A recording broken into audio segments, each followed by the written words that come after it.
So this is extract 14 of Roald Dahl's Danny, the Champion of the World. Something horrible happened on that Thursday morning after my father had left me at the school gate and gone off to buy the raisins. We were having our first lesson of the day with Captain Lancaster, and he'd set us a whole bunch of multiplication sums to work out in our exercise books. I was sitting next to Sydney Morgan in the back row, and we were both slogging away. Captain Lancaster sat up at front in his desk, gazing suspiciously round the class with his watery blue eyes. And even from the back row, I could hear him snorting and snuffling through his nose like a dog outside a rabbit hole. Sydney Morgan covered his mouth with his hand and whispered very softly to me, "What are 8 nines?" 72, I whispered back. Captain Lancaster's finger shot out like a bullet and pointed straight at my face. "You!" he shouted. "Stand up!" "Me, sir?" I said. "Yes, you blithering idiot!" I stood up. "You were talking!" he barked. "What were you saying?" He was shouting at me as I was a platoon of soldiers on the parade ground. "Come on, boy! Out with it!" I stood still and said nothing. "Are you refusing to answer me?" he shouted. "Please, sir," Sydney said. It was my fault. I asked him a question." "Oh, you did you? Stand up!" Sydney stood up beside me. "And what exactly did you ask him?" Captain Lancaster said, speaking more quietly now, far more dangerously. "I asked him what 7 nines were," Sydney said. "I suppose you answered him," Captain Lancaster said, pointing at me again. He never called any of us by our names. It was always you, or boy, or girl, or something like that. "Did you answer him, or didn't you? Speak up, boy!" "Yes, sir," I said. "So, you were cheating," he said. "Both of you were cheating. You're cheats!" We kept silent. "Cheating is a repulsive habit practised by gutter snipes and dandy brats," he said. From where I was standing, I could see the whole class sitting absolutely rigid, watching Captain Lancaster. Nobody dared to move. "You may be permitted to cheat and lie and swindle in your own homes," he went on, "but I will not put up with it here." At this point, a sort of blind fury seemed to take hold of me, and I shouted back at him, "I am not a cheat!" There was a fearful silence in the room. Captain Lancaster raised his chin and fixed me with his watery eyes. "You are not only a cheat, but you are insolent," he said quietly. "You are a very insolent boy. Come up here! Both of you, come up here!" As I stepped out from my desk and began walking up towards the front of the class, I knew exactly what was going to happen. I'd seen it happen to others many times, to both boys and girls, but up until now, it had never happened to me. Each time I'd seen it, it had made me feel quite sick inside. Captain Lancaster was standing up and crossing over to the tall bookcase that stood against the left-hand wall of the classroom. He reached up to the topmost shelf of the bookcase and brought down the dreaded cane.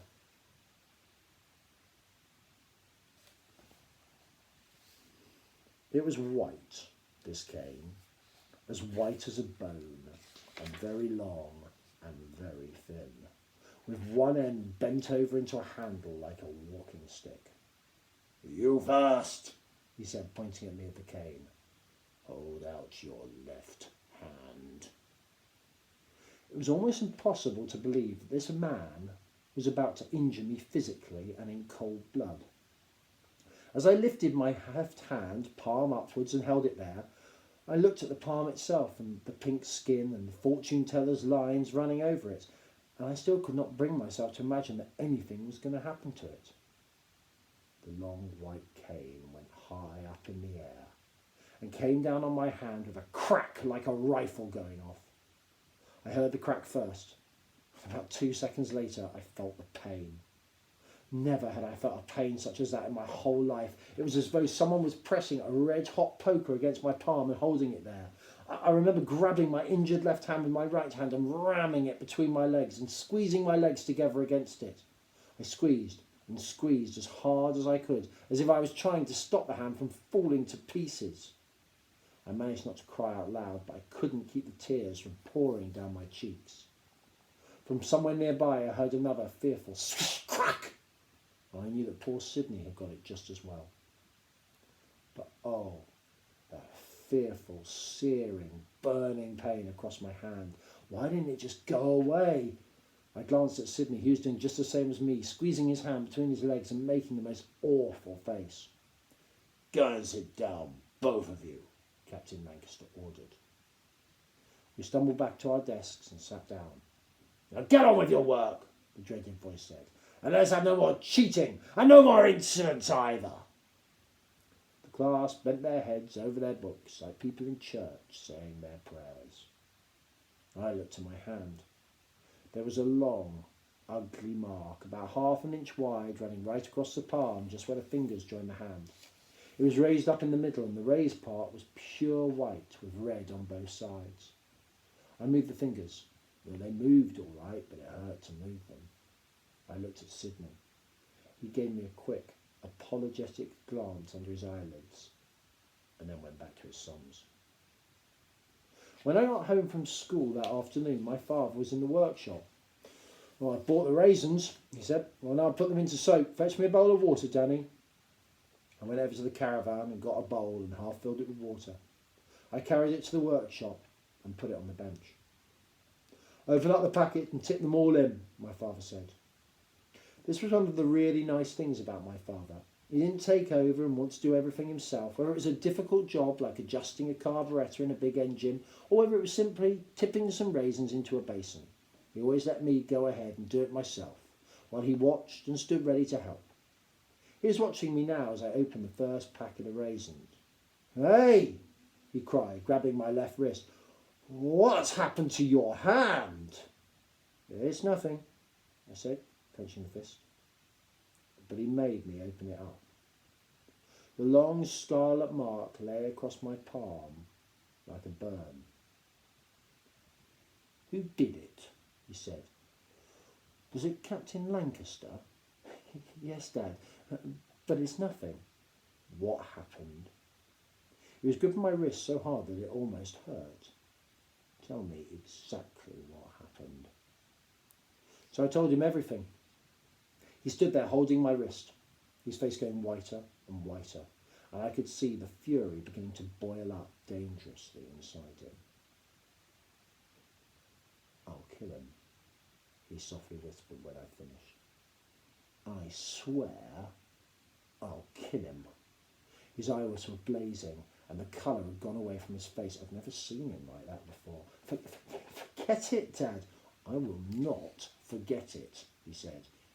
You did nothing wrong, and he had absolutely no right to do this to you. So he called you a cheat, did he? I nodded. He had taken his jacket from the peg on the wall and was putting it on. Where are you going? I asked. I'm going straight to Captain Lancaster's house, and I'm going to beat the daylights out of him.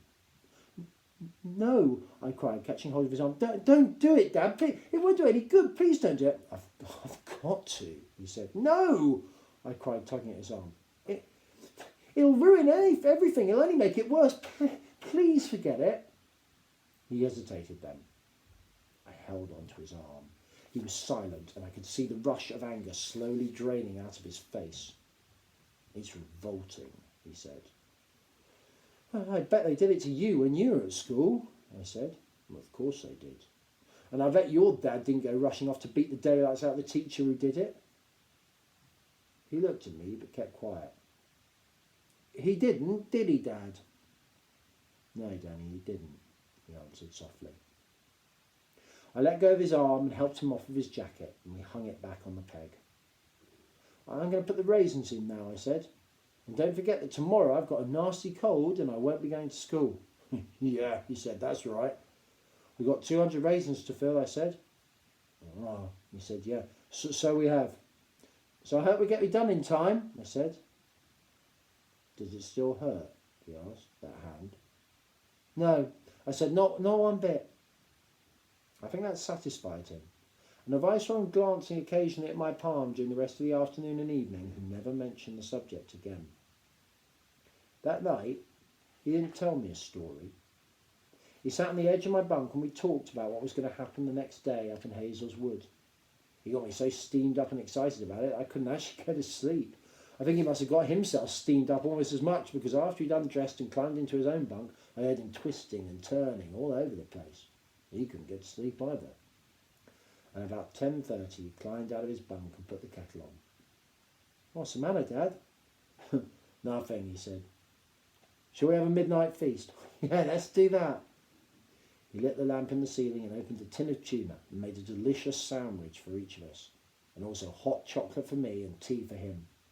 Then we started talking about the pheasants and about Hazel's Wood all over again. It was pretty late before we got to sleep.